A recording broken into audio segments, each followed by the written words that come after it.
What if the happiest morning of your life was already leading you toward the person who would quietly destroy it? A young woman walks into her office carrying a small box of homemade cupcakes. Her smile reaches everyone before her voice does. By lunchtime, everything she believed about her future has begun to fall apart. Skylar Bennett had spent years believing that hard work would finally give her a peaceful life. She had no idea that success was about to cost her far more than she had ever imagined.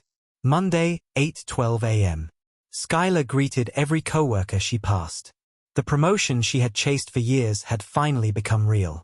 Her mother, Caroline, had called twice that morning just to say how proud she was.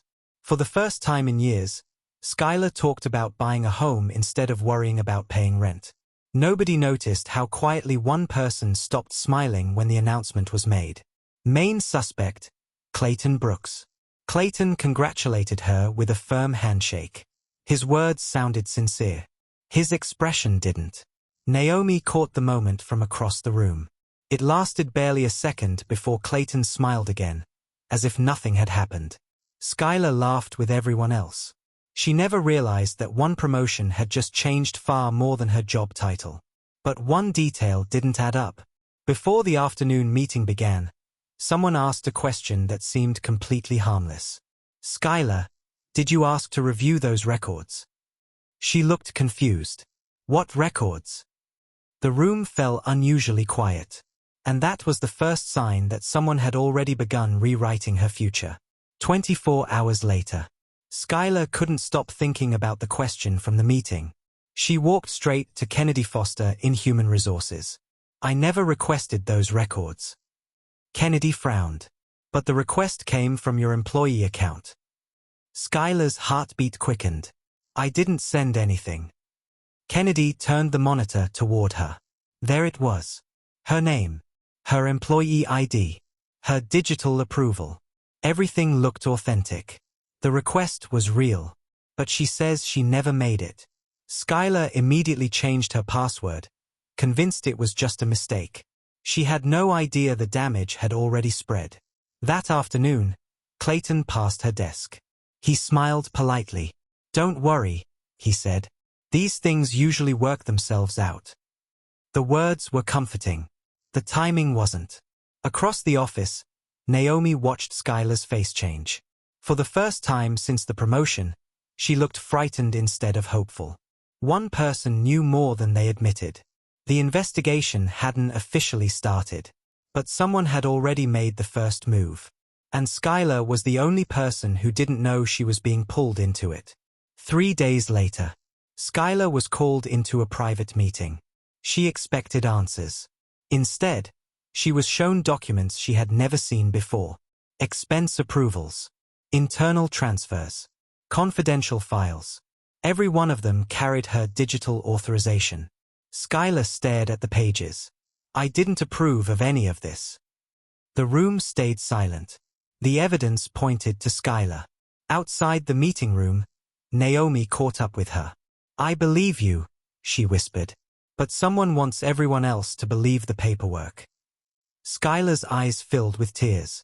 Everything she had worked for was disappearing, not because of what she had done, but because of what someone had carefully made it look like. Meanwhile, Bruce Donovan received the case. He looked at the file for only a few minutes before stopping on one detail. Something about the timeline didn't fit. But one timeline refused to make sense. For the first time, someone wasn't asking whether Skylar was guilty. Someone was asking whether she had been set up. 6 days later, Bruce Donovan asked for one thing: the building access records. Cesar Morales pulled up every entry without saying a word. Skylar's employee badge had access to secure office that morning. According to the records, she was inside. But Naomi quietly interrupted. "That's impossible." She was sitting beside me during the entire staff briefing. The room fell silent. 2 places at the same time. Bruce compared the timestamps again. One of them couldn't be true. If Skylar never entered that office, then someone had used her identity. Not to steal money. To make sure the blame would always lead back to her. Someone planned this long before the promotion. Bruce closed the file. "This isn't just misconduct," he said quietly. This was built to survive an investigation. And for the first time, the case stopped being about what Skylar had done. It became about who had carefully prepared her downfall. 10 days later, Haley Monroe reviewed the financial records one more time. She wasn't searching for a suspect. She was searching for a mistake. Then she found one. Every fraudulent approval had been submitted within minutes of meetings that Skylar had attended in person. Witnesses could place Skylar in those rooms. She couldn't have been at her computer. The timeline collapsed. Bruce spread the evidence across the table. For the first time, the documents no longer told one story. They told two. One belonged to Skylar. The other belonged to the person hiding behind her name. Then Kennedy walked in with another discovery. There were multiple failed attempts to access Skylar's account, weeks before her promotion. The room went quiet. This hadn't started after Skylar succeeded. It had started before she ever had the chance.